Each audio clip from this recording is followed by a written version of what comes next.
പ്രിയപ്പെട്ടവരെ, ഇന്ന് ഞാൻ നിങ്ങളുടെ മുന്നിലെ ഈ വീഡിയോയുമായി വരുന്നത് ഇംഗ്ലണ്ടിലെ ഒരു പുരാതനമായ നഗരം, അതായത് വെൽസ് എന്ന് പറയും. 3 കിണറുകളും ഒരു കത്തീഡ്രലും ഉൾപ്പെടുന്ന വളരെ പൗരാണികമായ ഒരു നഗരമാണ്. AD 700-നടുത്താണ് ഇത് റോമാക്കാർ വന്ന് ഇവിടെ സെറ്റിൽമെൻറ്റ് ചെയ്ത് ഈ നഗരം വളർന്നു വന്നത്. ഇതിപ്പോൾ ഒരു കത്തീഡ്രൽ കൂടിയാണ്. സെൻറ്റ് ആൻഡ്രൂസിൻ്റെ പേരിൽ 3 കിണറുകൾ ഈ കത്തീഡ്രലിനോട് ചേർന്നുണ്ട്. അതിലൊരു കിണറിൻ്റെ അടുത്താണ് ഞാൻ നിൽക്കുന്നത്.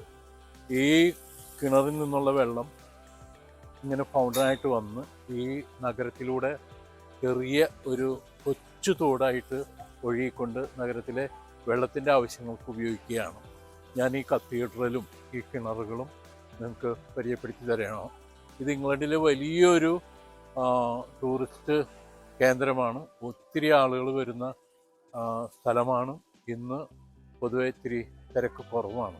അതുകൊണ്ട് എനിക്ക് വീഡിയോ നന്നായിട്ട് കവർ ചെയ്യാൻ സാധിക്കും എന്ന് ഞാൻ വിശ്വസിക്കുന്നു. ഇത് നിങ്ങളെ മുഴുവൻ കാണിച്ചു തരാൻ നമുക്ക് പള്ളിയുടെ അടുത്തേക്ക്, അരമനപ്പള്ളിയുടെ അടുത്തേക്ക് നീങ്ങാം. അരമന പള്ളിയും അരമനയും വളരെ വിശാലമായൊരു ക്യാമ്പസിനകത്താണ്. രണ്ടും അടുത്തടുത്ത് ചേർന്നിരിക്കുന്നു. നമ്മൾ ആദ്യം പോകാൻ പോകുന്നത് അരമനപ്പള്ളിയിലേക്കാണ്. വളരെ മനോഹരമായ ഒരു ക്യാമ്പസ്. നമുക്ക് അതൊന്ന് വിശദമായി കാണാം.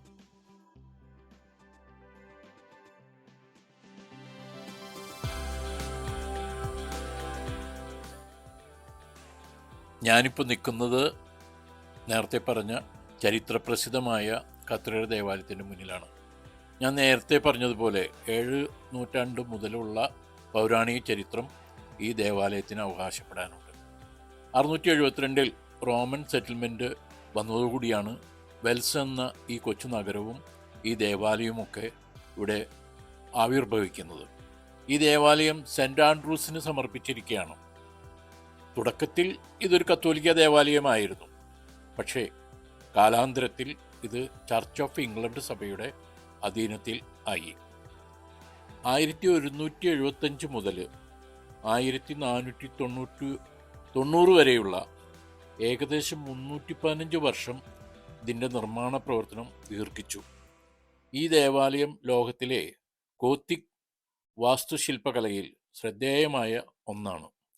ഇപ്പോഴിതിൻ്റെ പുനരുദ്ധാരണ പ്രവർത്തനങ്ങളാണ് നടന്നുകൊണ്ടിരിക്കുന്നത്. അത് നിങ്ങൾക്ക് കാണാൻ കഴിയും. ഇംഗ്ലണ്ടിൽ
പ്രവേശിക്കാം.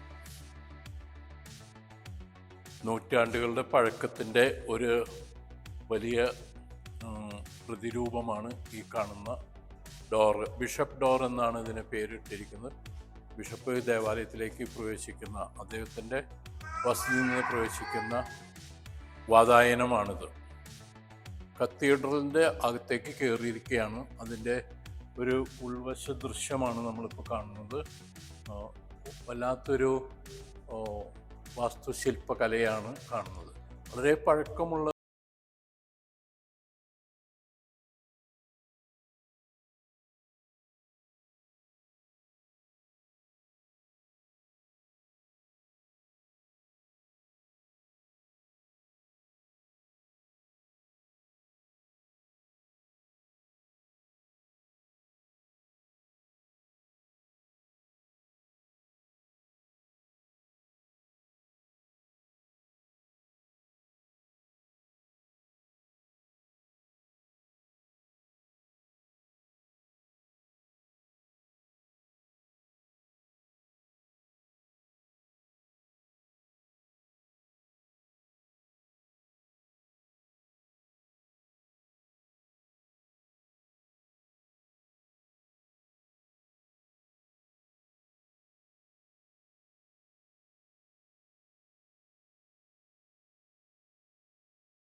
മേൽവശം നമുക്ക് വളരെ മനോഹരമായ മേൽവശം ഗോത്തിക് വാസ്തുശില്പകലയുടെ ഒരു നിദർശനമായ മേൽവശം നമുക്കൊന്ന് കാണാം.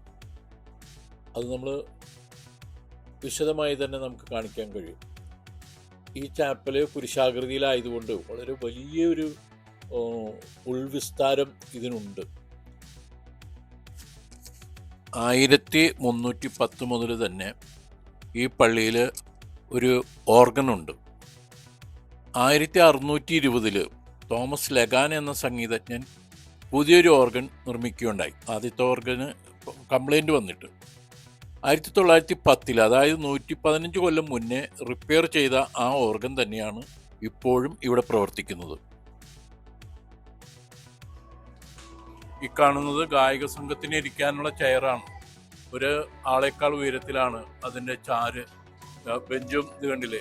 മാസ് നടക്കുമ്പോൾ, കുർബാന നടക്കുമ്പോൾ, തിരുക്കർമ്മം നടക്കുമ്പോൾ ഗായക സംഘം ആൾക്കാർക്ക് പിറകിലാണ് ഇവിടെ ഇരിക്കുന്നത്.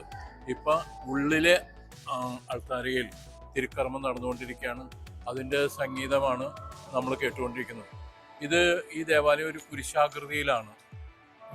രണ്ട് സൈഡിലേക്കും കൈവിരിച്ച് നിൽക്കുന്ന പോലെ ബാക്കിലേക്കും ഒരു ഉൾ പ്രദേശം ദേവാലയത്തിനകമുണ്ട്. പിന്നെ മുൻവരി മുഴുവൻ ആളുകൾക്ക് ഇരിക്കാവുന്ന, കൃത്യമായിട്ട് നമ്മുടെയൊക്കെ നാട്ടിൽ കാണുന്ന പോലെ തന്നെ കത്തോലിക്ക ദേവാലയത്തിൽ, ക്രിസ്ത്യൻ ദേവാലയങ്ങളുടെ ആകൃതിയിൽ കുരിശാകൃതിയിലാണ് ഇതും നിർമ്മിച്ചിട്ടുള്ളത്.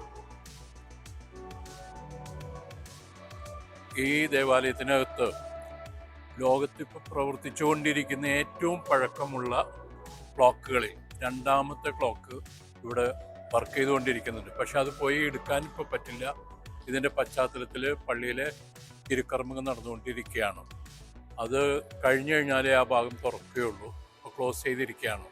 എങ്കിലും നിങ്ങളെ ഇതിൻ്റെ ആർച്ചും ഇതിൻ്റെ ഗ്ലാസ് വർക്കും ഇതിൻ്റെ പൗരാണികമായ സൗന്ദര്യവും കാണിച്ചു തരാൻ ഒത്തിരി സന്തോഷമുണ്ട്. വളരെയേറെ ആളുകളെ ആകർഷിച്ചുകൊണ്ടിരിക്കുന്ന അതിപുരാതനമായ ഒരു കത്തീഡ്രൽ ദേവാലയം. ഇതൊന്നും വന്ന് കാണുവാൻ കഴിയുന്നത് തന്നെ വലിയൊരു സന്തോഷം തോന്നുന്ന കാര്യമാണ്. ഈ ദേവാലയത്തിലെ പുരോഹിതർ തിരുക്കർമ്മങ്ങൾക്കായിട്ട് അൾത്താരയിലേക്ക് പ്രവേശിക്കുന്ന കവാടമാണ്. ഇതിൻ്റെ പഴക്കമൊന്ന് നോക്കൂ. എത്രയോ നൂറ്റാണ്ടുകളുടെ പഴക്കമാണ് ഈ താഴിനും ഈ പൂറ്റിനും ഒക്കെ ഉള്ളത്. ഇതിലൂടെയാണ് പുരോഹിതന്മാർ വന്ന് ഇതിനകത്തേക്ക് കടക്കുന്നത്. ഇതിൻ്റെ കാലപ്പഴക്കം കാണാൻ ഈ തിണ്ണയും നമ്മൾ ഇതൊക്കെ കണ്ടാൽ തന്നെ അറിയാം, നൂറ്റാണ്ടുകളുടെ പഴക്കം അറിയാൻ പറ്റും. തറയൊക്കെ അതുപോലെ തന്നെ സൂക്ഷിച്ചിരിക്കുകയാണ്. ഇപ്പോൾ ഞാനിവിടെ ഇരിക്കുന്ന ഈ തിണ്ണ നോക്കൂ, വളരെ പഴക്കമുള്ളതാണ്. പക്ഷേ എല്ലാം വളരെ ആധുനിക സൗകര്യത്തോടെ നിർമ്മിച്ചിരിക്കുന്നു എന്നുള്ളതാണ് ഇതിൻ്റെ പ്രത്യേകത. Thank you.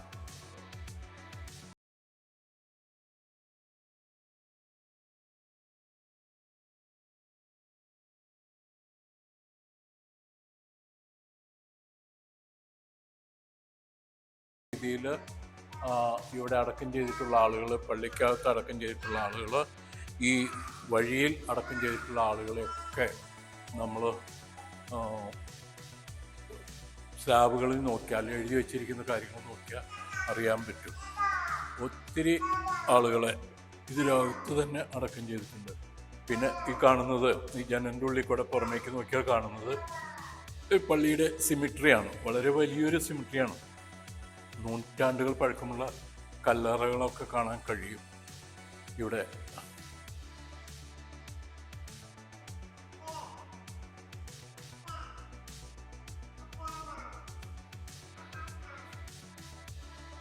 ഈ ദേവാലയത്തിൻ്റെ 4 വശത്തും ഇതുപോലെയുള്ള നടപ്പാതയുണ്ട്. അതുപോലെ തന്നെ ഇവിടെ എല്ലാ ദിവസവും മാസ് സർവീസ് നടക്കുന്നുണ്ട്. വിദേശത്തു നിന്ന് വരുന്നവർക്ക് എല്ലാ ദിവസവും സന്ദർശിക്കാനുള്ള അവസരം. അരമന കാര്യാലയം നമ്മുടെ കത്തീഡ്രൽ ദേവാലയത്തിനോട് ചേർന്ന് തന്നെയാണ്. അത് വലിയൊരു ക്യാമ്പസാണ്. ഇപ്പോഴത്തെ ഇവിടുത്തെ ബിഷപ്പ് മൈക്കിൾ ബീസ്ലി എന്ന വ്യക്തിയാണ്. അദ്ദേഹം വലിയൊരു പണ്ഡിതനാണ്. അദ്ദേഹം ഇംഗ്ലണ്ടിലെ ഇംപീരിയൽ കോളേജിൽ നിന്ന് അക്കാദമിക് ബിരുദം നേടിയിരിക്കുന്നു. ആംഗ്ലിക്കൽ തിയോളജി കോളേജിൻ്റെ വൈസ് പ്രിൻസിപ്പലുമായിരുന്നു. ഇദ്ദേഹവും സഹധർമ്മിണിയും അവരുടെ 2 മക്കളും ഇവിടെ താമസിക്കുന്നത്. 2022 മുതലാണ് ഇദ്ദേഹം ഈ കത്തീഡ്രലിൻ്റെ ബിഷപ്പായി അവരോധിതനായിട്ടുള്ളത്. നമുക്ക് ഹൗസ് കാണാം. ബിഷപ്പ് ഹൗസിൻ്റെ മുന്നിലുള്ള പുൽത്തകിടിയാണ് നമ്മൾ ആദ്യം കാണുന്നത്. അതിൻ്റെ സൈഡിൽ വലിയൊരു ബിൽഡിംഗ് സമുച്ചയം കാണാം. അതാണ് ബിഷപ്പ് ഹൗസ്. ഇതിനകത്ത് പ്രവേശിക്കണമെങ്കിൽ നമ്മൾ ടിക്കറ്റ് എടുക്കണം. ഇത് ബിഷപ്പ് പാലസിൻ്റെ എൻട്രൻസിലുള്ളൊരു പാലമാണ്, ബ്രിഡ്ജാണ്. ഈ ബ്രിഡ്ജ് ശരിക്കും പറഞ്ഞാൽ ഉയർത്താൻ പറ്റും മുകളിലേക്ക്. അതിനുള്ള ഇരുമ്പ് ചങ്ങലയാണ് ഈ കാണുന്നത്. പക്ഷെ ഇപ്പോൾ ഒന്നും അത് ഉയർത്തുന്നില്ല എന്ന് എനിക്ക് തോന്നുന്നു. അപ്പം ആദ്യകാലങ്ങളിൽ, അതായത് AD 700 തുടങ്ങിയ ഒരു പാലസാണല്ലോ. അപ്പോൾ അന്നൊക്കെ ഇത് തുറക്കാൻ പറ്റിയിരുന്നു. ഇപ്പോൾ തുറക്കാൻ കഴിയുന്നില്ല, തുറക്കാറില്ല. പക്ഷെ ഇതിനകത്ത് ഒരു ബിഷപ്പ് പാലസ് ഉണ്ട്. ഇപ്പോഴത്തെ ഈ ബിഷപ്പ് കാര്യാലയത്തിൽ ബിഷപ്പ് ഇദ്ദേഹമാണ്. ഇദ്ദേഹവും ഇദ്ദേഹത്തിൻ്റെ ഭാര്യയും മക്കളും ഇവിടെ താമസിക്കുന്നുണ്ട്. ഇതിപ്പോൾ ഒരു സ്വകാര്യ സ്ഥാപനം പോലെയാണ്. ഇതിലേക്ക് കടക്കുന്നതിന് ഫീസ് വാങ്ങിക്കൊണ്ടാണ് ഇവർ ഇത് കടക്കാൻ അനുവാദം കൊടുക്കുന്നതും നമ്മളെ കാണിച്ചു തരുന്നു. ഈ ആദ്യകാലത്ത് ഇവിടെ അൺവാണ്ടഡ് ആയിട്ടുള്ള, അതായത് ശരിക്കും അല്ലാത്ത ശത്രുക്കളെ പോലുള്ള ആളുകൾ വരികയാണെങ്കിൽ ഈ ഇതിന് മുകളിൽ കാണുന്ന ഈ ഹോളിലൂടെ തിളച്ച എണ്ണ അവരുടെ ദേഹത്തേക്ക് വീഴ്ത്തുമായിരുന്നു എന്നാണ് പറയുന്നത്. സെക്യൂരിറ്റിക്കാർക്ക് താമസിക്കാനുള്ള മുറിയാണ് ഈ കാണുന്നത്. ഇതിന് നല്ലൊരു സെക്യൂരിറ്റി സംവിധാനമുണ്ട്. നമ്മൾ ഈ ഡിസ്പ്ലേയിൽ കണ്ട ബിഷപ്പാണ് ഇപ്പോഴും ഇതിൻ്റെ അധികാരിയായിട്ടുള്ളത്. അദ്ദേഹത്തിന് മുന്നേ പല ബിഷപ്പുമാരും മാറി മാറി വന്നിട്ടുണ്ട്. അദ്ദേഹം വിവാഹം കഴിക്കാവുന്ന അച്ഛന്മാരും ഉള്ള ഒരു സഭയിലെ ബിഷപ്പാണ്. അദ്ദേഹത്തിൻ്റെ ഭാര്യയും മക്കളും ഈ വീടിനകത്ത് താമസിക്കുന്നു. ഇതിപ്പോൾ പൊക്കാറില്ല ഈ പാലം. പക്ഷേ ആദ്യകാലത്ത് ഇത് മേലോട്ട് പൊക്കി ശത്രുക്കളിൽ നിന്ന് രക്ഷപ്പെടാൻ സാധിച്ചിരുന്നു.